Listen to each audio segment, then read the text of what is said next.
Olá, sejam todos bem-vindos a mais um episódio do Vozes da Inclusão, um lugar de acolhimento e informação. Eu sou a Janaína, eu tô com cabelo liso, morena, com um colar prateado, uma camisa branca e tô segurando aqui uma camiseta do nosso amigo Caio, que tem 4 anos. Ele é filho do Thiago, nosso convidado, e tá escrito assim, Flá, lê pra mim, por favor. Nenhum de nós é tão bom quanto todos nós juntos, todos pelo Caio. Isso mesmo. E aqui tem um QR Code, tá, na camiseta, pra gente poder ajudar o Caio. Vocês vão ver aí no decorrer do podcast. O Caio tem uma síndrome rara chamada Batten. E a gente tá aqui hoje para ouvir um pai falar, muito legal, né? Um pai, muito importante, um pai tá aqui presente, né? A gente Sempre, só fala da né? maternidade atípica, mas temos pais atípicos focados e engajados a ajudar o seu filho também.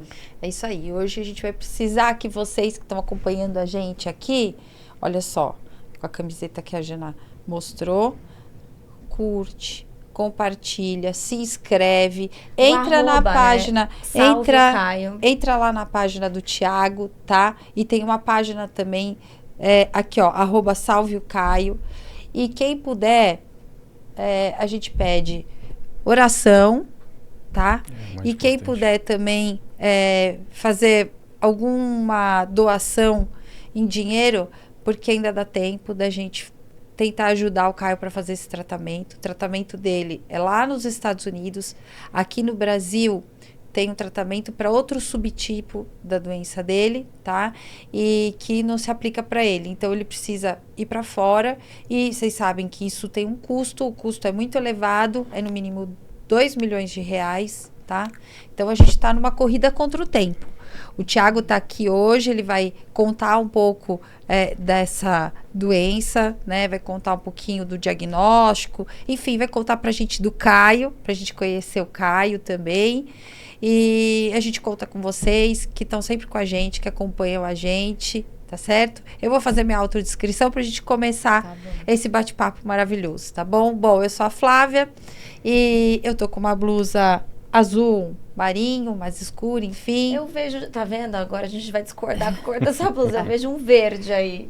Tá bom, um verde meio musgo, meio... Enfim. É verde ou azul? É azul? Sou morena, tô com o cabelo mais curto agora e tô com brincos dourados, olhos castanhos escuros, tô com um batom meio rosa, meio vermelho, enfim. E tô aqui no estúdio, ao lado da Jana. Quero aproveitar e agradecer nossos patrocinadores. Inclusive, já acionei os nossos patrocinadores. Eles, além de patrocinar aqui o podcast, eles também estão sempre de braço dado com as campanhas que a gente faz aqui, né?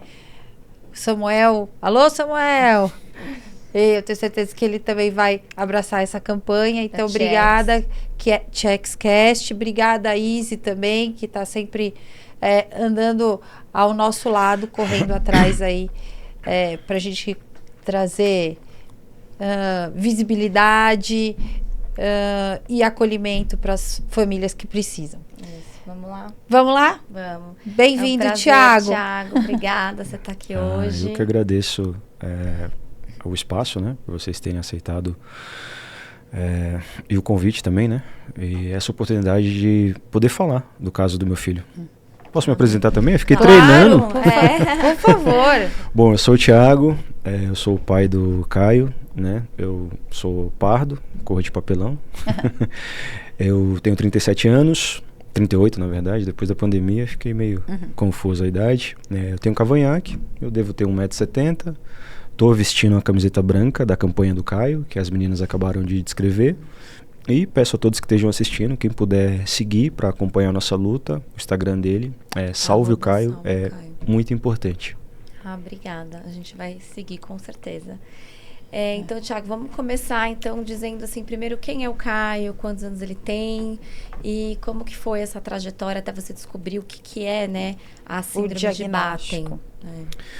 Bom, o Caio é um menininho, é o amor da minha vida, é a melhor descrição que tudo que eu falar não vai passar dessa frase, mas ele é o amor da minha vida. Ele tem 4 anos e 7 meses. A gente começou com um diagnóstico incorreto, que foi um diagnóstico de autismo, né? O Caio, ele teve atraso na fala, talvez um atraso neuropsicomotor ali também que eles falam, né? E quando a gente começou a investigar o porquê que ele tinha esse atraso da fala, quando você joga ali na internet, autismo, não tem jeito. E a pediatra na época que estava atendendo ele falou pra gente passar numa neuropediatra para poder investigar melhor. Então a gente passou. O Caio teve uma intercorrência no parto, né? Que ele nasceu com Apgar baixo de 3 ou 4, se eu não me engano. Então faltou um pouquinho de oxigenação ali no momento do nascimento dele. E isso, juntado com as outras características que ele tinha, quando ele tinha ali 1 ano, 2 anos, que não estava se desenvolvendo da forma esperada, né, para as crianças, que a gente notava ali, a médica deu esse laudo de autismo pra gente. Mas, assim, o Caio andava, falava poucas palavrinhas, brincava, tinha interação, uma boa interação com a gente. Ele chegou a ser laudado, então? Chegou a ser laudado. Ele foi laudado em agosto de 2024. E aí ele recebeu o laudo. Iniciaram terapias relacionadas a esse diagnóstico. Isso, assim que a gente recebeu o laudo, a gente já partiu para fazer as terapias para ele poder se desenvolver, né? Porque até então era só o autismo. Então a gente começou a fazer fono. A fono, na verdade, a gente já tinha começado a fazer particular antes, né? Porque essa falta de comunicação dele, não que era algo que incomodasse, mas é algo que isso é algo que desenvolver. Porque na creche as professoras falavam sempre que ele ficava um pouquinho afastado das outras crianças, as crianças não brincavam tanto com ele, e na nossa cabeça como pai, falta de comunicação. Era pela falta de comunicação dele. Então, após esse lado de autismo, ele começou a frequentar a psicóloga na clínica ABA, né? Ele estava passando com a psicóloga, terapia ocupacional, e depois acho que ele entrou com fono e psicomotricista, né? Que era o que estava pedindo ali no laudo, musicoterapia, tudo relacionado ao autismo, né? Isso foi em agosto de 24, mais ou menos, e ele estava se desenvolvendo bem, né, com essas terapias, né? Participando, ele gostava das terapias, a gente via assim já outra criança. Só que quando virou o ano de 24 para 25, ele... perceberam uma regressão. Isso, ele começou a ter algumas regressões. Aí a gente passou num outro neuropediatra e o Caio era muito agitado também. Ele não parava quieto, assim. Ficava rodeando as mesas, corria, subia no rack, subia na cama, subia nas cadeiras. Ele tinha uma hiperatividade muito grande, né? E as terapeutas recomendou pra gente para começar a dar um remédio para ele poder se concentrar mais nas terapias também. Apesar dele estar se desenvolvendo, elas pediram pra gente procurar um médico que desse ali um risperidona, um canabidiol, e foi o que a gente fez, né? A gente passou no médico e ele começou a tomar essa medicação, acho que dezembro também, mais ou menos, novembro, dezembro. E na virada do ano elas já começaram a notar um pouquinho de diferença nele. Falando assim, ele não tá... Aí também é outro problema, né? Porque a partir do momento que elas falaram que pediu pra gente tentar dar um remédio para melhorar, a entrada do remédio fez ele ter muita irritabilidade. Então a gente não sabia o que era que estava fazendo ele não evoluir nas terapias. E ele começava a chorar quando entrava na terapia, gritava muito, não queria entrar na sala. E junto com isso, ele teve a primeira queda, o primeiro espasmo, assim, né? Voltou à creche também em fevereiro. Ele teve o primeiro espasmo, que pra gente ele era só algo relacionado ao autismo, né? Que foi o que os médicos falaram pra gente também. Ele teve uma queda, aí deu uma chacoalhadinha assim, mas logo voltou a correr, andar e brincar. Voltando pra creche, ele teve uma outra queda, e aí a gente foi chamado na creche. Eles perguntaram o que estava acontecendo com ele, como que ele estava reagindo em casa, tudo, e a gente falou, eu levei ele no médico, ele começou a tomar a medicação, não sei se é efeito da medicação, mas ele começou a ter esses espasmos, né, essas crises. E aí desde então, de fevereiro, março e abril, foi só acentuando. E suspendeu a medicação? A gente suspendeu o risperidona. O cannabis nem tanto, porque o cannabis ele ajuda na epilepsia, mas quando foi em abril de 25, ele teve vários episódios assim de mioclonias e espasmos, né? E antes de abril, toda vez que a gente levava o Caio no médico, ele falava, né, ó, meu filho tá tendo espasmos, meu filho tá tendo movimentos involuntários e algo que a gente não sabe o que é. O médico sempre colocava na conta do autismo. Ó, tem muita criança autista que tem epilepsia, né? Tem muita criança autista que faz isso, tem muita criança autista que faz aquilo. Nunca ia a fundo para investigar. Aí quando foi, acho que um feriado prolongado que teve de 2025, foi Tiradentes e Sexta-feira da Paixão, se eu não me engano, um feriado de 5 dias, a gente, vamos aproveitar para levar ele para a gente investigar. Aí a gente foi para o hospital, ali na saúde. O médico pediu uma tomografia e na tomografia veio o primeiro, como assim dizer, indução a um erro, né? Sinal. Isso, que ele falou, seu filho tem um cisto. Um cisto. Um cisto. Talvez seja isso que esteja causando a epilepsia nele. Aonde? No cérebro. Na cabeça. No cérebro. Aí o médico de plantão falou pra mim assim, o Caio teve uma crise na frente do médico, né? Que até então ele não tinha tido. No momento que a gente estava no hospital, só na noite anterior. Ele teve um tremor assim na frente do médico. O médico falou, seu filho teve uma crise de ausência aqui, a gente vai ter que interná-lo. Né? A gente vai ter que interná-lo para idantalizar seu filho. Seu filho vai para UTI. Aí aquilo ali foi o primeiro choque, assim. O primeiro pior dia da minha vida, né? Que depois disso teve outros. Eu não sabia, quando o médico fala que tem que levar seu filho para UTI para resetar seu filho, você já entra em choque, né? Aí a gente foi. Ele ficou estava com 3 aninhos ainda? 3 aninhos. E foi o médico do PS que falou? Foi. Aí encaminhou a gente para UTI. Na minha opinião, não precisava, né? Deveria ter sido feito outras condutas. O Caio ficou internado durante 4, 5 dias ali de observação. Não identalizaram. Mandaram a gente pro quarto, fizeram apenas um eletroencefalograma, curto também, né? Para quem tem epilepsia tem que ser algo mais detalhado assim. E foi, acho que coisa de 15 minutos. E mandaram a gente para casa, né? Deram alta, junto com a medicação, que era o Levetiracetam que ele estava tomando na época, o Keppra. E falou, precisa fazer uma ressonância para começar a investigar. Aí começou a nossa luta, com vários erros de médicos e do próprio convênio, porque... E a ficha foi começando a cair, tipo, que não é só um autismo, né? Na minha cabeça eu acho que sempre tinha algo diferente, né? É que para um pai e uma mãe, por exemplo, quando eu conversava com minha mãe, ela falava assim, você está procurando doença no seu filho, né? Cada criança tem seu tempo. São várias frases assim isso. que... genéricas e que a gente tá ali todo dia, a gente sabe que não é isso, né? Isso, para um pai e uma mãe, na hora que você olha seu vizinho ali, ou uma criança na creche, olha seu filho e você fala, tem diferença, né? Tá muito atrasado. Sim. Só quem convive no dia a dia com a criança, que no caso era a gente, sabia o tanto de crise que ele tinha, como que eram os espasmos. E a gente teve... uma das maiores dificuldades era essa. Não só falar com os médicos, né? Falar, meu filho tá assim, assim, assado. E o médico fala, não, isso é normal, é do autismo. Ou é da epilepsia, ou é já do quadro dele. Até então, nenhum médico tinha pedido para fazer nenhum teste genético. Não.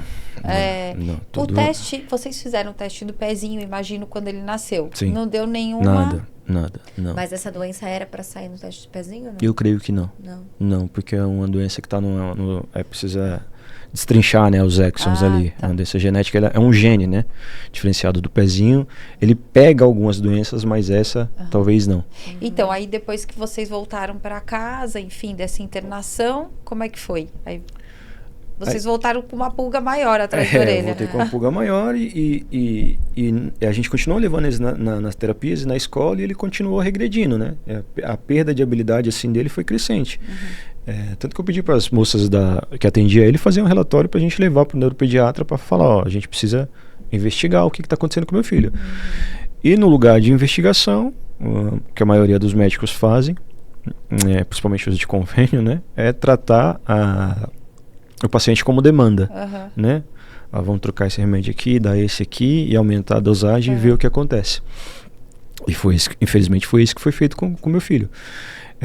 Aumentar a dosagem da medicação do Keppra que ele tomava, e o médico passou uma outra medicação que hoje a gente sabe que não é recomendado para o quadro dele, né? Que é uma medicação chamada oscarbazepina, que é o Trileptal. Para quem tem essa síndrome, nem todas as variantes ela é compatível, né? A do Caio é uma delas, não pode tomar. E quando ele começou a tomar essa medicação, ele começou a ter uma perda da coordenação motora. Ele tentava andar assim e não conseguia. E quando ele conseguia, dava muita crise mioclônica nele, né? E ele chegava a cair. Um dos primeiros sintomas da doença é que a criança está andando assim, ela cai de bumbum no chão, né? E aí volta a andar normal, mas sempre está caindo, né? Um desequilíbrio muito grande. E ele começou a ter quedas súbitas também. Ele estava normal assim, daqui a pouco como se desligasse e pá, batia. Tanto que eu tive que comprar um capacete de rugby para proteger a cabecinha dele, para quando a gente estivesse fazendo alguma coisa que não estivesse olhando para ele, ele tá ali protegido. E aí o médico passou esse Trileptal, o quadro dele só piorou. Isso foi a primeira internação em agosto, passou junho, julho. Quando foi no começo de agosto do ano passado, que a gente precisava fazer uma ressonância, porque eu tinha pedido pro médico, né? Um dos médicos falou que a gente não fazer, porque ele já tinha sofrido no parto, teve falta de oxigenação. Eu falei, não, doutor, eu preciso saber o que meu filho tem. Não quero saber o que aconteceu lá depois. A gente precisa, daqui para frente, né? E quando a gente chegou para fazer essa ressonância magnética no hospital, no hospital não, no centro clínico lá do convênio, a médica não quis fazer, a médica de plantão lá, porque ele estava tendo esse quadro convulsivo, né? Não é uma convulsão de babá, aquela convulsão típica, é só um quadro, é uma doença que causa mioclonias, né? Por exemplo, meu filho está aqui normal, daqui a pouco ele tem um choquezinho assim, né? Que era o que derrubava ele, né? É como se fosse uma corrente elétrica, né? Um desencape ali que ele caía. E aí eu desci, era no mesmo andar, a ressonância era no quarto, o médico era no segundo, eu desci, falei, me mostrei o meu filho pro médico, falei, doutor, meu filho não tá andando, ele tá perdendo a coordenação motora, essa medicação que o senhor tá dando não tem surtido efeito, e eu não sei mais o que fazer. E o médico olhou pro meu filho ali, e baseado nos laudos que ele já tinha lido, das outras ressonâncias, falou, seu filho tem hidrocefalia hipertensiva. Eu falei, mas como nunca ninguém falou isso pra gente? Ele falou, isso aí é um quadro clássico de hidrocefalia hipertensiva. Eu falei, tá, e como que a gente faz agora? Qual que é o procedimento? Já tinham sido feitas outras ressonâncias? Não, fez uma para diagnosticar o autismo. E depois teve a tomografia, né? E o que foi colocado ali é que ele teria uma espécie de hidrocefalia. Que a hidrocefalia ela comprime, né? A hidrocefalia ela comprime assim o cérebro e acho que tanto líquido ali, o crânio da criança começa a crescer e que é o que causa essas quedas. E a recomendação do médico na data era que colocasse uma válvula para drenar esse líquido para ele poder parar de cair. Essa era a hipótese do médico vendo a ressonância ali, o laudo que a gente passou para ele. Mas não era a realidade, né? Aí esse médico internou o Caio. A gente foi pro hospital, o Caio estava sem caminhar já, ele ficou acho que internado uns 15 dias, ele tinha perdido, estava perdendo a marcha naquela época, e quando a gente chegou no hospital também foi outra briga, porque o médico que atendeu a gente lá falou que o Caio, que a ressonância era só agendado, não precisava estar ali no hospital, e que a gente ia ter que voltar para casa. Aí entrou o pai brigão, né? Porque eu falei, eu não vou sair daqui sem levar, sem saber o que meu filho tem. Vocês podem tirar todas as crianças daqui, mas o meu filho você não vai tirar daqui sem saber. E aí ele começou a argumentar várias coisas que não faz sentido. Não fazia sentido pra mim, né?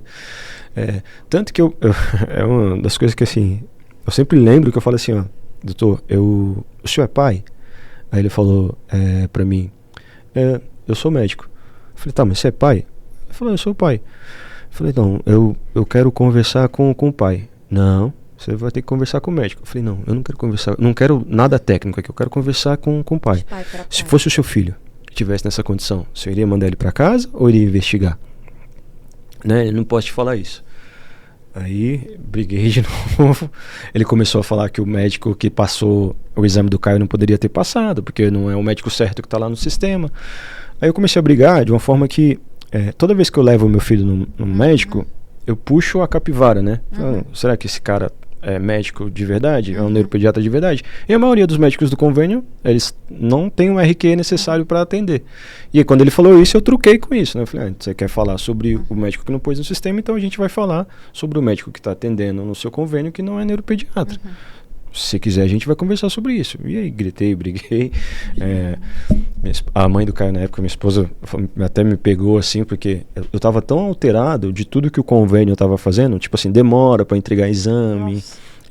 Assim, a gente fez o micro CGRA, fez beta, tipo, exames que era para sair em 10 dias, eles entregavam em 30.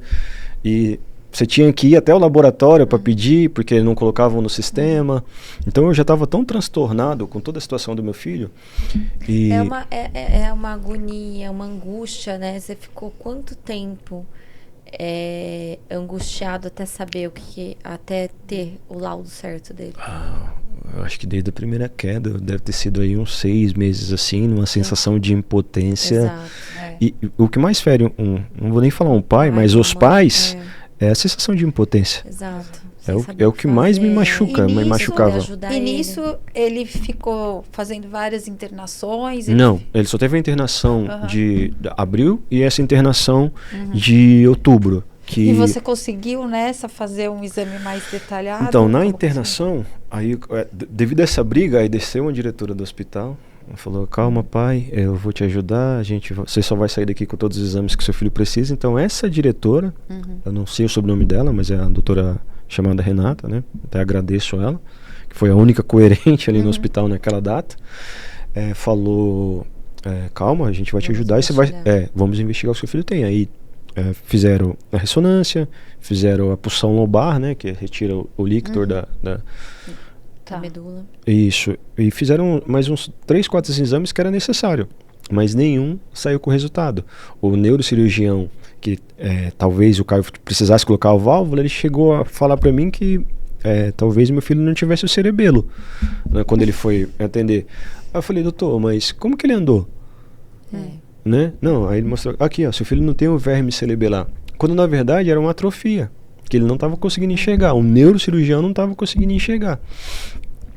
E eu até briguei e pedi para a doutora Renata na época, eu falei, doutora, a gente precisa de um neuroradiologista, né? Ótimo tudo que vocês estão fazendo aqui, ou que esse médico está fazendo aqui, mas o que ele falou não condiz com o quadro do meu filho. Então a gente precisa de alguém que analise a imagem, né? Aí vindo esse resultado, esse médico sente e analisa a imagem. O médico também fez isso, ele gravou um vídeo e mandou para o neurocirurgião, só que sem um diagnóstico assim específico de dar um caminho, falar, é isso aqui. Porque quando deram a alta para o Caio, ainda deram a alta como hidrocefalia e só falou, talvez seu filho tenha várias doenças neurodegenerativas. Você tem que procurar ACD para tentar reabilitar ele ou algo do tipo. Mas nunca um caminho certo, né? E quando eu voltei para casa, eu voltei com a sensação muito de... É isso que eu falei no começo, que o hospital trata a gente como demanda. O convênio trata a gente como demanda, né? Não tem nem... não é uma sensação, isso é a realidade, né? Infelizmente é a realidade. Aí eu falei, pô, eu não vou passar mais o Caio nesses médicos. Aí eu falei assim, ó, pra mãe do Caio, eu falei, vamos procurar um médico especialista, né? E aí eu passei acho que uns 15 dias, assim, procurando um médico que era especialista em autismo, que é especialista em epilepsia, especialista em doenças raras, alguém que pudesse atender, assim, realmente o caso do Caio, assim, de sentar assim e falar, ó, vamos por esse caminho. E eu orei muito também para isso acontecer. Eu orei, assim, o que você imaginar que de passar 2, 3 dias orando para que isso acontecesse, foi esse pai aqui. E graças a Deus aconteceu. Eu encontrei uma médica, assim, no site que atendia tudo, que tinha quase todos esses especialistas. E a gente foi lá, e assim, acho que foi a única médica que acolheu a gente de verdade, assim, porque ela atendeu a gente, foi uma consulta assim, de umas 4, 5 horas, sabe? De a gente explicar, de eu mostrar vídeos pra ela, de eu mostrar os exames, de eu falar, ó, a doença parece que tá roubando a alma do meu filho, doutora. Meu filho era de um jeito, agora é de outro. E E ela só passou um exame, assim, ó, fica calmo que a gente vai resolver também, né? Passou um exame chamado vídeo EGG, que a criança fica 6 horas lá conectado com as coisas, e sai um resultado específico ali de como que tá a epilepsia dessa criança. E quando a gente voltou, ela teve mais uma consulta assim, de umas 4 horas também, que eu lembro dela desmarcar, ligar para a secretária assim, desmarca tal coisa, porque a gente vai ficar aqui até tal hora. E realmente a gente saía de lá umas 8 horas da noite. E ela falava, Thiago, eu tenho 2 hipóteses de diagnóstico aqui, mas eu quero que você vai num neurogeneticista, porque ele pode estar vendo alguma coisa que eu não estou enxergando. E eu falei, doutora, quantos rins isso daí vai me custar? Porque a consulta dela também já foi caro. Hoje ela atende a gente pro bono, né? Então aquele caro voltou pra gente, graças a Deus. Ela se juntou a nós. Ela falou, não sei, Thiago, 1 rim, 2 rins, mas você topa? Eu falei, eu topo porque eu preciso saber o que o Caio tem, né? Eu não vou voltar pra casa e ver meu filho caindo, debilitado, sem saber. Aí eu agendei com esse médico, é um médico da USP. Talvez seja até o mesmo médico da que a Erika contou aqui, porque foi basicamente a mesma coisa. Sim. O médico olhou o Caio uns 15 minutos assim e falou, pai, como que é o choquinho dele? Como que é a epilepsia dele? Eu falei, doutor, ele faz isso, isso e isso. Aí ele fez uns 2 testes com o Caio e falou, acho que seu filho tem uma CLN. Que era o que a médica já tinha levantado, né, na hipótese diagnóstica dela. Eu só não sei te falar o tipo, mas eu não posso te falar se ele tem mesmo. Você precisa fazer um teste genético. O que é CLN? Sim, seroide lipofusinose neuronal. Né, que é um gene que todo mundo tem. A gente tem 14 desses genes, que ele tem uma função de fazer as limpezas de enzimas, de substâncias tóxicas das nossas células, né? E quando você tem algum desses genes com defeito, não ocorre essa limpeza, que aí começa a ocorrer a degeneração. Aí, voltando para o caso do médico, a gente fez o exame, 15 dias depois chegou o resultado. Aí esse sim foi o pior dia da minha vida, porque quando você joga ali o nome da doença específica no Google, tipo assim, você vai morrer, a criança vai morrer, não tem o que fazer. É patogênica, autossômica e recessiva, né? Significa que os 2 pais são portadores. Mas é isso mesmo, é CLN. CLN, é isso. E aí você Os voltou médicos eles acertaram antes de porque é um fazer exame... Acertou, o médico acertou o que mas é CLN ou síndrome de Batten, é isso? Na verdade, o CLN é o nome da doença. Tá. Né? Na literatura ela é descrita como seroide lipofusinose neuronal, que são esses genes, né? Tem 14 genes que todos nós temos. Batten foi o médico que descobriu a doença. Então, geralmente, quando uma criança tem uma síndrome, é dado o nome desse médico que investigou. Entendi. Como uma tal síndrome de West, que é um outro médico. E a maioria dessas síndromes é relacionada ao médico que descobriu. Então, Batten foi esse médico, se eu não me engano, ele era canadense ou era inglês, que descobriu o primeiro caso e relatou na literatura. Você foi pesquisar ou tá vendo aí a gente? O médico vai no te Google, falou, né? E Ou aí você você não voltou no médico para Voltei. Mas antes você foi ver no Google. Assim, Aí é difícil pra caramba. Quando o médico, o neurocirurgião falou que ele não tinha um cerebelo, essas coisas, eu comecei a pesquisar para entender. Foi aí que eu fui procurar uma médica especialista em doenças raras, né? Porque por mais que na minha cabeça não fizesse sentido o que o médico falou, eu precisava entender o que estava causando as perdas das habilidades do Caio. E aí quando a gente chegou nesse médico, que ele já de primeira falou, eu acho que seu filho tem isso. Aí você já foi investigar isso. Chegou o e-mail 15 dias depois. Quando chegou o e-mail, eu já tinha estudado sobre essa doença, o que ela causava, os tipos, né? E foi só uma confirmação, na verdade. E quando eu joguei no Google ali só para ver a variante em si, porque ela tem 14, né? CLN 1, 2, 3, ela vai até 14. A 7, o que causava é tipo assim, morte precoce. Seu filho vai morrer daqui a 2, 3 dias. E qual que é a variante dele? Tem como? É 7. A dele é a 7. Isso tudo saiu no teste genético. No exoma. Tá. E o nome do médico deve ser o Dr. Fernando Koch? Fernando Koch. Então explica pra gente o que é a síndrome de Batten. Síndrome de Batten é uma doença neurodegenerativa, progressiva e fatal, né? a gente, todos nós, igual eu falei, a gente tem 14 genes, né, desse CLN. É uma doença metabólica lissossomal. Um exemplo melhor assim, vamos supor que ele ganhou um caminhão de recolher lixo meu e um caminhão de recolher lixo da mãe dele. E esses caminhões não funcionam. Então você não consegue fazer a limpeza do lixo. Então esse lixo que se acumula ali, ele é tóxico e vai fazendo essa degeneração das células, vai matando, vai tirando, dando oxidação ali na célula, até ela meio que se auto-suicidar. Tá.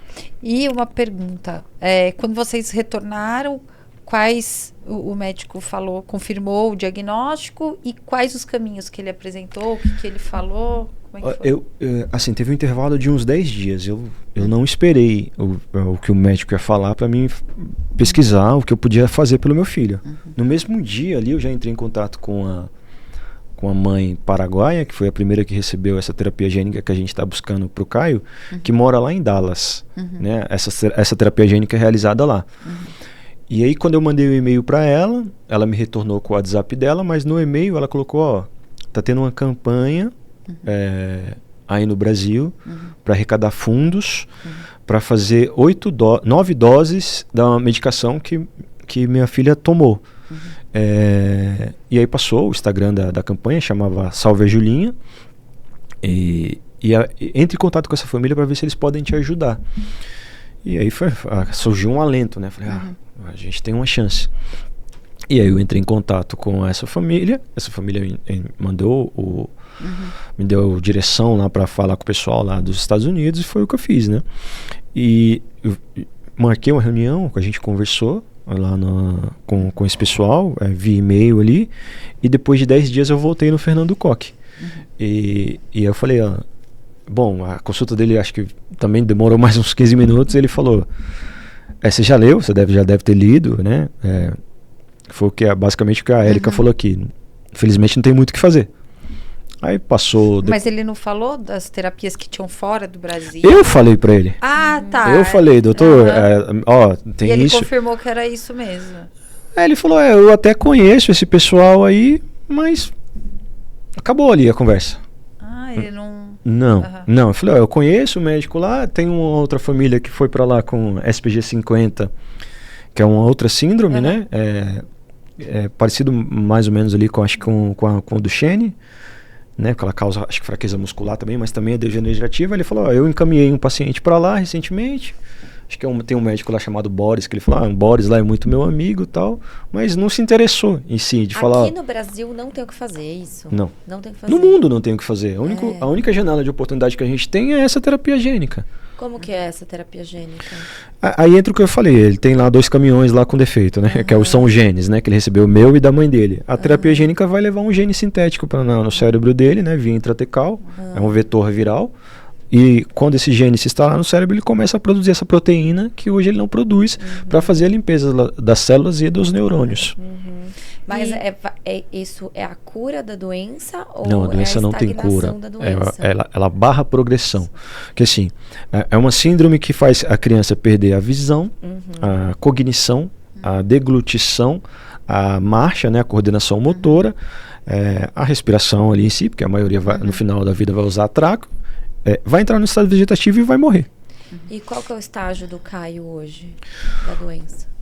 Avançou, mas não muito, né? Porque, igual eu falei, no primeiro dia eu já procurei essa Paraguai, o Caio já tinha algumas terapias, e aí eu já fui atrás de tudo que eu poderia saber e fazer para tentar salvar o meu filho. E aí quando você foi, que ela falou, olha, parece que vão ter aí no Brasil algumas aplicações, tal, você conseguiu? A aplicação não é aqui no Brasil, é lá também. Tá. Aí, eles tinham acabado de conseguir os 18 milhões, então a medicação estava sendo feita. Isso foi, acho que em novembro, se eu não me engano, que foi dia 31 de outubro que eu recebi o laudo. E quando foi em novembro, eles conseguiram bater a meta ali dos 18 milhões, que se eu não me engano era 3 milhões de dólares, para fazer 8 doses do remédio. E aí foi passado pra gente que toda criança que for precisa custear o hospital, né? Que lá nos Estados Unidos não tem... Sim. Aqui no Brasil também as coisas é caras. A gente paga, né? Por mais que você fala do SUS, mas a gente tá pagando aquilo ali. E geraria em torno de 350 mil dólares, se a gente converter, para mais ou para menos ali, vai dar em torno de R$2 milhões. A filha dessa família foi a primeira paciente a receber agora nesse novo ciclo das 8 doses. Ela recebeu a infusão em março, se não me engano, e aí fica 4 meses internada lá, por isso desse custo elevado também, porque a criança tem que confirmar todos os exames que fez aqui. Tem que fazer o exoma, tem que fazer a ressonância, tem que fazer tomografia, tudo para ver qual o estágio da criança e ver se é possível receber ou não essa terapia gênica, né? Porque quanto mais avançado a criança tiver, menos é a possibilidade dela receber. Aí por isso que eu falo que entra a nossa luta de tentar manter o Caio ativo para ele poder participar. Ele está andando ainda? Ele anda com dificuldade, mas ele anda, né? Ele anda, como eu posso falar, com apoio. E né? você já viu outras crianças que têm o mesmo diagnóstico, que receberam essa terapia, que não seja brasileiro e tal? No primeiro ciclo foram 4 crianças, né? Essa paraguaia e mais 3. A terapia gênica realmente barrou a progressão. O resultado é que barrou. As crianças não estão mortas, né? Porque há 4 anos atrás, a maioria das crianças que têm essa síndrome já deviam ter morrido. E realmente barrou. Não evoluiu. Essa nova dose tem uma melhor pureza e uma melhor eficácia. Tanto que eles vão dobrar a dose para que tenham resultados melhores nas crianças. Então, essa terapia, mas é uma vez só? Uma vez só? Ou você tem que voltar lá nos Estados Unidos? Não, você tem que voltar durante um período de 5 anos, a criança vai ter que voltar lá para poder fazer o acompanhamento. E esse valor é toda vez que for? Não. Esse valor é só para esses 4 meses que você fica lá internado para custear o hospital e os médicos que vão te acompanhar. Aí durante 5 anos, você falou? Mas aí a criança volta, acho que a cada 180 dias, se eu não me engano, eles voltam, fazem o exame, ressonância, teste, tudo, então a terapia de cognição. Dura 4 meses para uma vida toda. Isso, não que dura 4 meses, mas a infusão dura 4 meses, né? Ele vai lá, recebe a infusão e vai demorar ali uns 4, 5 meses, porque... Para eles acompanharem. Sim, mas aí ele, por exemplo, ele vai fazer essa infusão e vai... não, o gene, isso. Não é uma coisa que precisa renovar, fazer de novo. Não, só se tiver, se Deus quiser, tiver novos estudos de recuperação de tecido, de recuperação de neurônio, aí sim, talvez... E você consegue acompanhar com tomografia, ressonância aqui no Brasil. Porque sim, mas e lá também a gente precisa fazer, né? O ideal, como a ressonância é muito invasiva, é que seja só lá, né? Porque é uma doença que ela causa degeneração, né? Tanto que quando o médico falou seu filho não tem um cerebelo, na verdade era uma atrofia cerebelar, né? O cerebelo deu uma comprimida e isso estava causando as quedas do Caio. Porque o cerebelo é o responsável pela nossa coordenação, pela nossa cognição. Quando você tem um ataque ele não entende. Entende, o cara entende. Não, digo assim, ele já perguntou o que ele tem nessas idas e vindas ao hospital, de exame? Não, porque o Caio nunca desenvolveu a fala 100%. Ele entende tudo que a gente fala, a gente entende tudo que ele quer, mas eu nunca tive essa conversa lúdica e lúcida com ele. Informação. Mas vocês nunca explicaram nada, assim, tipo, a gente tá indo pro hospital, não sei o que, Não, mas tipo assim, o Caio quando chega no hospital, ele já sabe o que ele vai fazer ali, quando ele sair na terapia, ele já sabe o que ele tá fazendo ali. É o que a Erika falou, né? Parece que a alma já entende o processo dela aqui, né, no mundo. E deixa eu perguntar uma coisa, aqui no Brasil, tem algum estudo, você sabe se tem alguma política pública para trazer para cá algum... Zero de incentivo, de estudo. Então por que o médico não... Você falou que a conversa parou por ali. Por que será isso que eu deve não ser entendo? Porque o estudo deve ser um estudo novo e deve ser um pouco experimental, é isso? Não.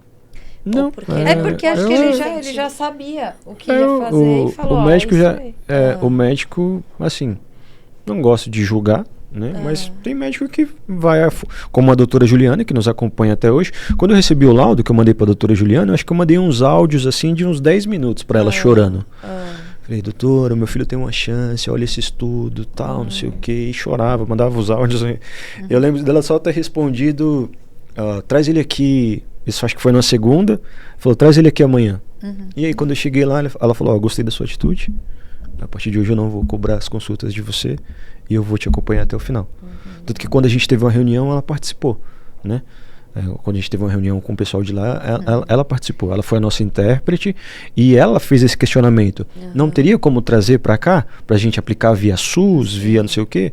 Mas como é uma doença muito rara, tem poucas poucos pacientes. Aqui no Brasil, vocês conhecem alguém que tem?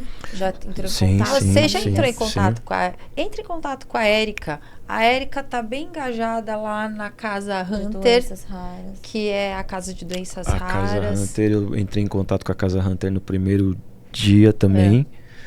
Que é aquilo, né?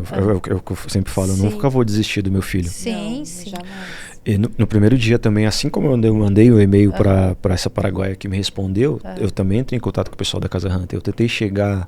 E eles te deram um Eles retorno? vieram me retornar agora esse mês. Mas de todas as formas eu tentei levar o Caio para lá, porque é igual eu falo, ele não pode, meu filho não pode perder muitas habilidades, tá? Então, além da arrecadação que a gente faz, eu custeio as terapias dele Sim. através Ele continua dessa. fazendo terapia?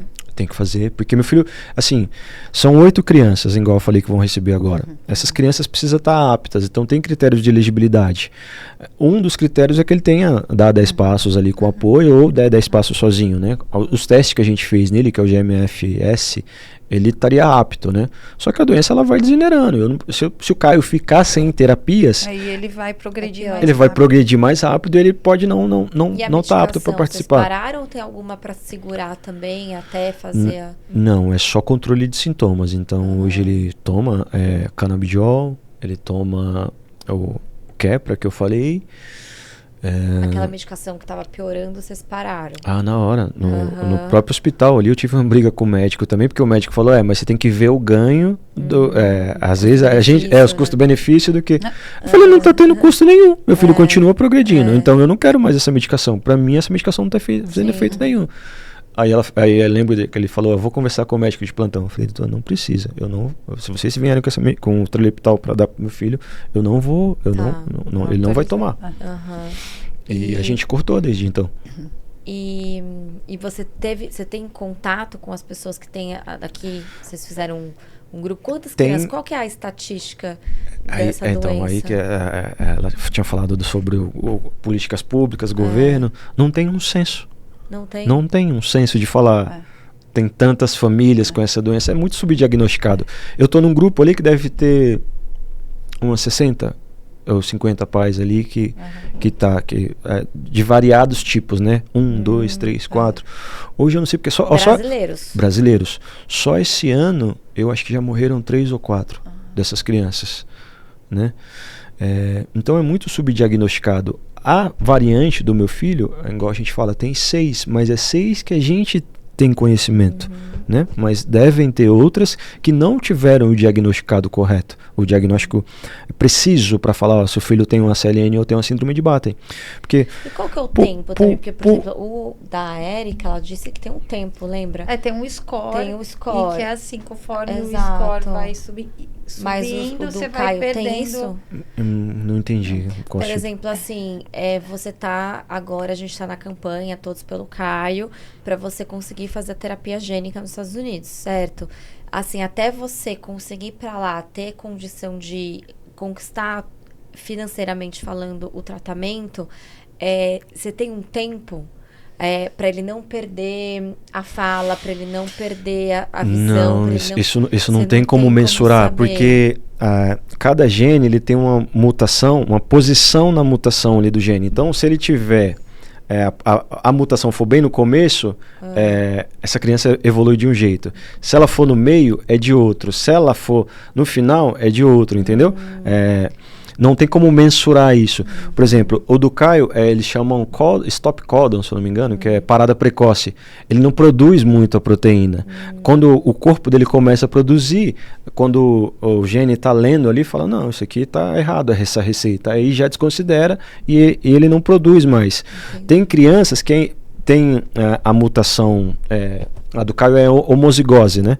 Que é a mesma mutação que eu tenho, a mãe dele tem. E tem a heterozigose, que é o pai tem uma mutação, a mãe tem outra mutação. Então, tudo isso influencia no quadro clínico da criança. Porque às vezes uma mutação ali, stop codon, igual a nossa, parou de produzir, mas a outra ainda continua produzindo a proteína, mesmo que não seja necessária. Então, por isso que cada criança vai ter uma evolução diferente. E não tem como, e você precisa ter todo o dinheiro necessário para poder ir fazer, ou você pode tá em processo, sei lá, que nem o Cytotron, né?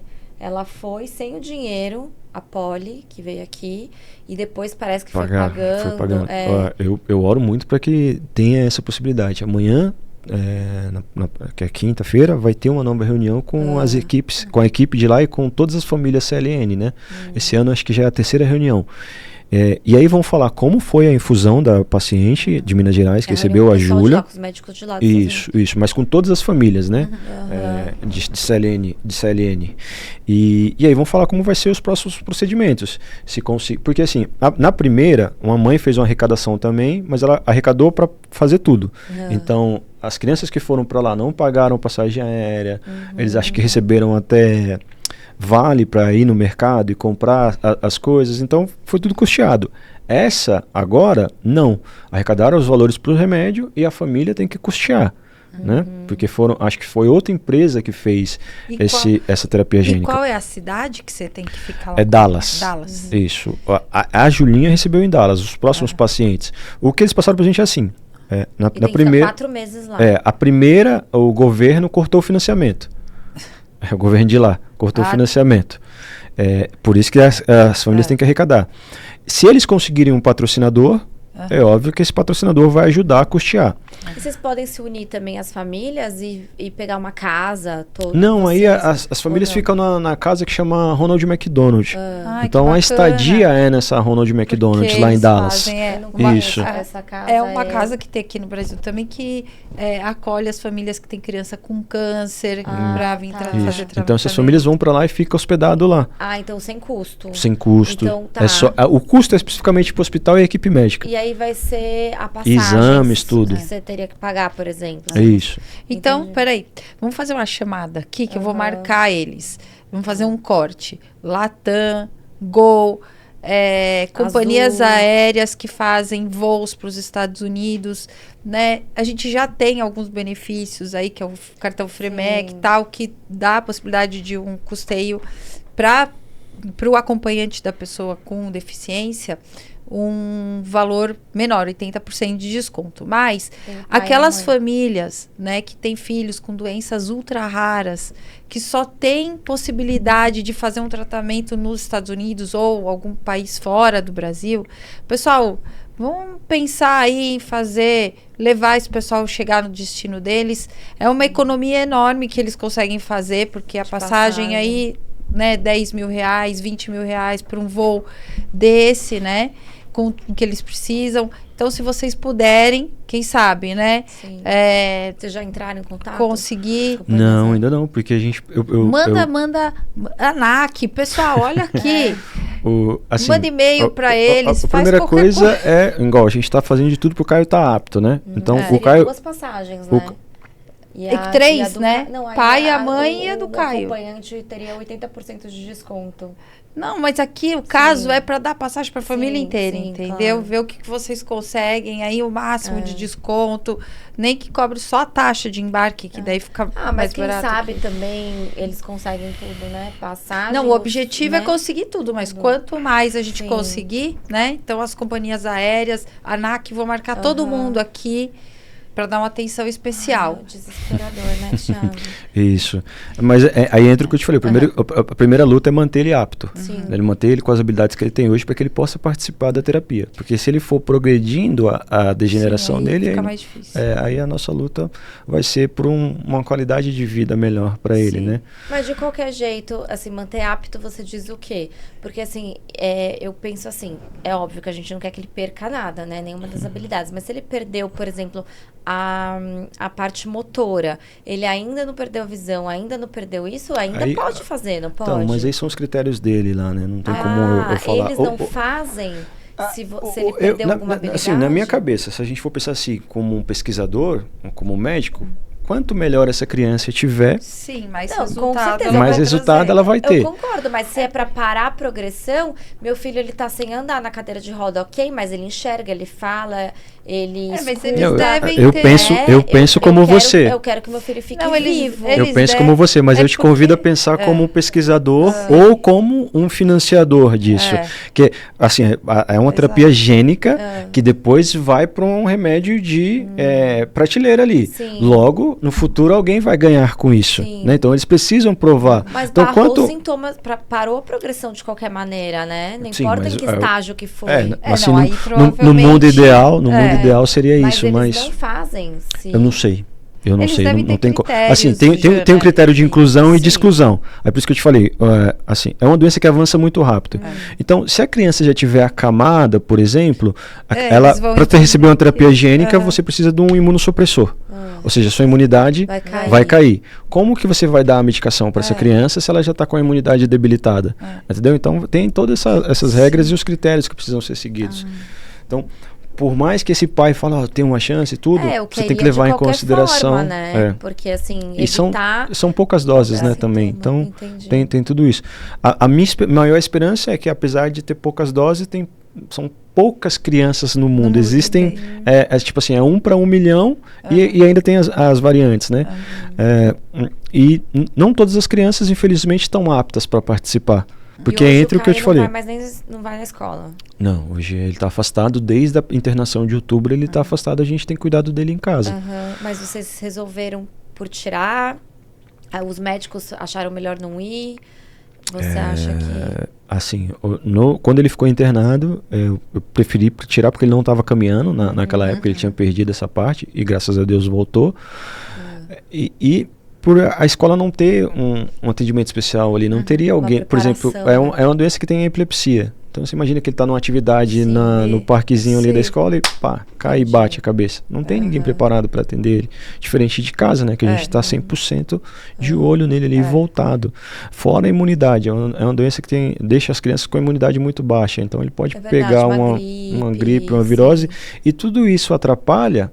Por exemplo, ele teve uma virose em fevereiro agora, eu acho, ou março, se eu não me engano. E para um pai e uma mãe já é assustador, porque você não sabe se é a doença avançando ou se é realmente a virose.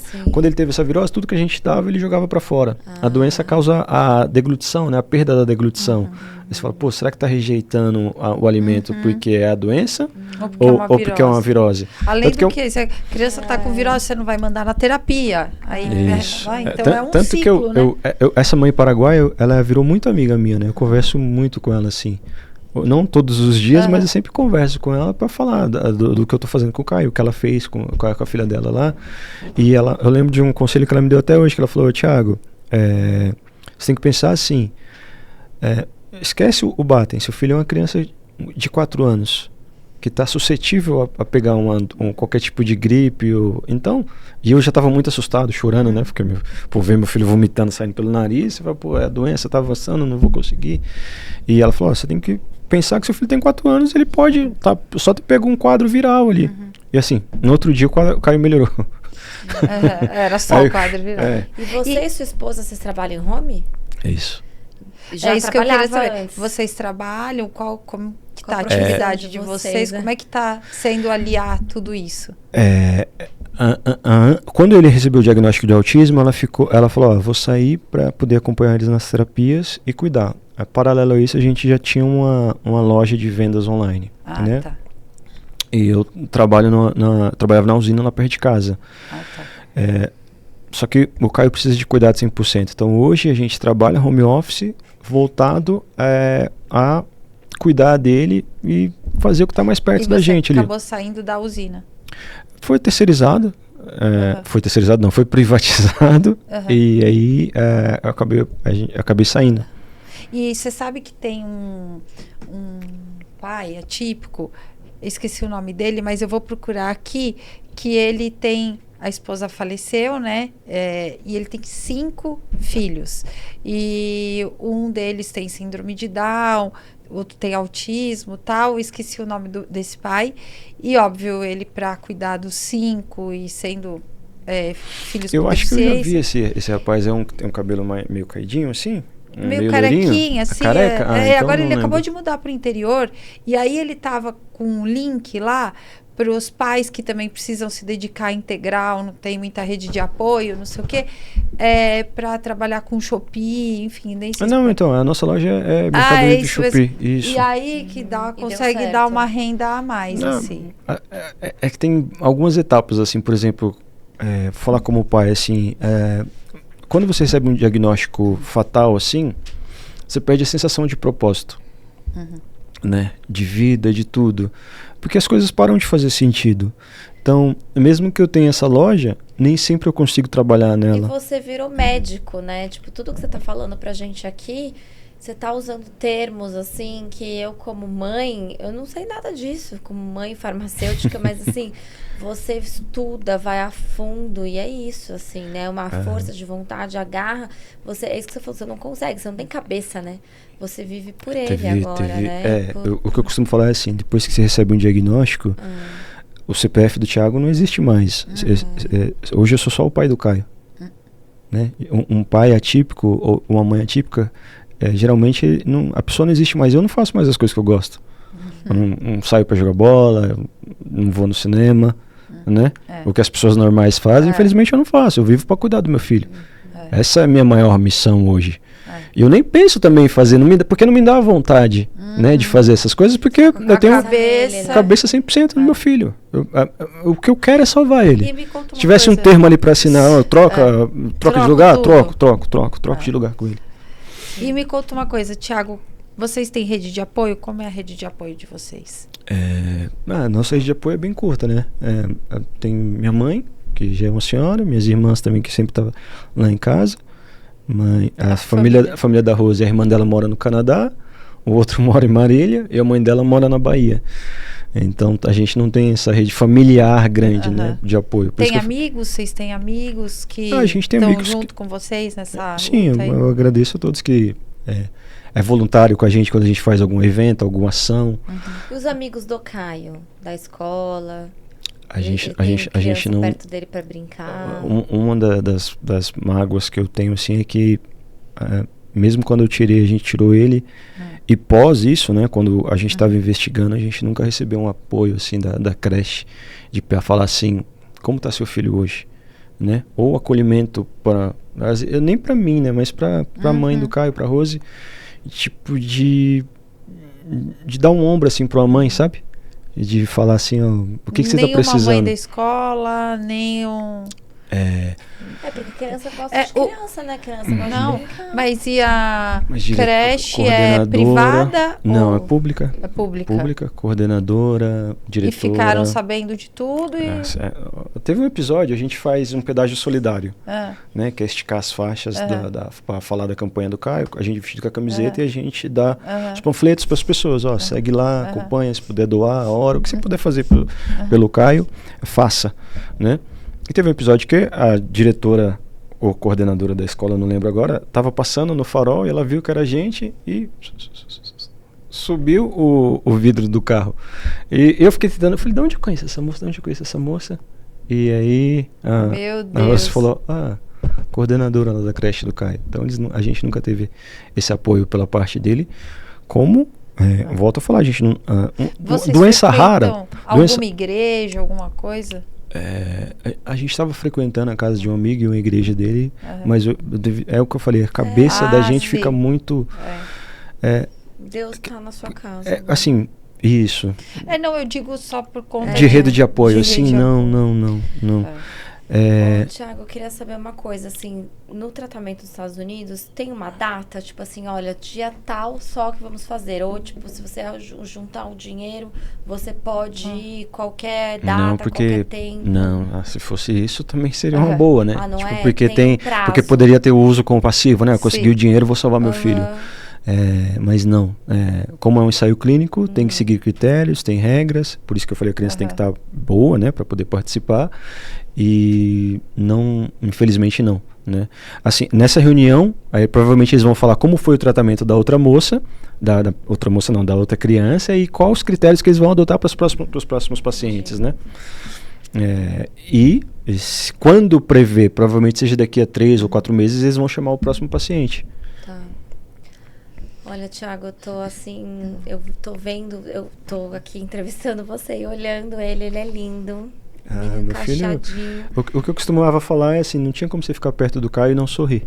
O próprio nome Caio faz alusão à alegria, né? Sim, se você voltar lá pro latim, significa alegre. Não tinha como você estar perto dele sem sorrir, sem brincar, sem querer pegar no cachinho dele ali. É a minha razão de viver. Eu não vivo pra outra coisa hoje sem ser pra tentar salvar o meu filho. E pode ter certeza que depender da gente, a gente tá aqui de braços abertos pra você, pra sua esposa, como que ela chama? Rose, um beijo, Rose. Você não tá aqui hoje, tá com o Caio, mas sinta-se abraçada, acolhida por nós, né? Porque é muito difícil, né? Como mãe, nossa, não sei, não devo nem imaginar o que vocês estão passando. Mas olha, a gente pode ajudar financeiramente, né? Com certeza. Sim. E emocionalmente, com o nosso amor, com o nosso apoio, levando a voz de vocês aqui para orações, quem for ouvir. E a gente quer também, Caio, também, Thiago, que você mantenha a gente, né, informado, como que está sendo a evolução, para conseguir o tratamento. E o que você precisar de campanha, a gente posta no nosso Instagram, sem dúvida, no nosso podcast, mandar pra gente, a gente vai compartilhando a campanha todos os dias. O Instagram do Gabriel, eu compartilho a campanha no Instagram dele. Eu ainda não sabia, mas você me manda. Você segue o Gabriel? Sigo. Então você manda pra mim ou manda pra Flávia no WhatsApp dela. Ele já mandou. Foi o que eu compartilhei com o link da campanha a gente mostra. Daí se você puder fazer um vídeo também, falando para eu postar no vídeo do Gabriel, eu coloco, tá bom? E para falar para as outras mães, para os outros pais, mas a gente precisa conseguir isso, assim, né? Porque é isso, a gente precisa conseguir, é o nosso filho, né, Thiago? A gente tem que dar o mundo e a vida por eles. Realmente você tá fazendo o seu melhor, você pode ter certeza. E Deus, ele não fecha nenhuma porta, não abre nenhuma porta se ele não sabe já o caminho certo. É difícil, mas tenha fé. Tenha fé, porque ele sabe de todas as coisas. Caio é um menino lindo. Iluminado. Desde o primeiro dia que ele nasceu, o que eu mais tenho feito é orar pela vida dele e cuidar da vida dele. Desde o ápice baixo até o dia que o médico falou que ele não tinha cerebelo, até o dia do diagnóstico. Sim. O que eu mais tenho feito é orar pela vida dele e pedir para Deus me dar sabedoria para entender qual é o meu papel como pai e em relação a tudo isso, e que a vontade dele sempre prevaleça em relação à minha. Eu nunca que eu vou aceitar o prognóstico da doença do meu filho, né? Quer saber que ele vai morrer. Você sendo um exemplo de pai, lutador, força, coragem, assim. Principalmente para um exemplo de pai, porque muitos pais, a gente já sabe, a gente sempre fala aqui, sempre que tem um diagnóstico, a gente tem uma estatística que foi feita, mais de 70%, 80% dos pais entra um diagnóstico, seja ele qual for, e o pai sai entra o diagnóstico pela porta, o pai sai pela janela, né? Esse cara devia estar preso, parabéns. Né? Assim como o pai que não paga pensão, o pai que abandona um filho atípico deveria estar preso. O ideal seria a gente nem falar parabéns, porque a gente pensa como se fosse uma coisa inerente. Como é que eu vou abandonar o pai? Ajuda, não, ele não ajuda, ele é pai. Ele é pai. Eu fui numa assistente social agora também, ela falou parabéns por ter ficado. Aí eu fiquei... Mas é o mínimo. Exato, é o mínimo, né? Provavelmente o seu episódio vai sair em agosto, que é o mês do Dia dos Pais, né? Tá vendo? De novo, nada por acaso. Exatamente. Então, se você puder olhar pra câmera ali e dar um recado pros pais que estão te assistindo, não as mães agora, pros pais. Os pais que receberam um diagnóstico difícil e o que você quiser falar que tá sentindo no seu coração, eu não sei. Nesse Dia dos Pais? Bom, para os pais, primeiro, o dia do diagnóstico vai ser o pior dia da sua vida, mas o dia seguinte seu filho vai precisar de você.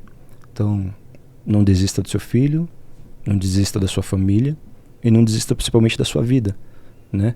Você precisa continuar lutando, você precisa ser o exemplo maior para o seu filho. O pai, geralmente, ele é descartado porque... O papel do pai principal, na verdade, é ele acolher tanto a mãe como a família, né? O provedor, né? Foi o que eu fiz. Foi o que eu fiz. Quando eu recebi o diagnóstico, eu tive que abraçar a Rose, quando eu dei a notícia para ela. Tive que abraçar minha mãe, quando eu dei a notícia para ela. tive que abraçar minha irmã e abraçar as outras pessoas que eu estava contando que o meu filho tinha doença, né?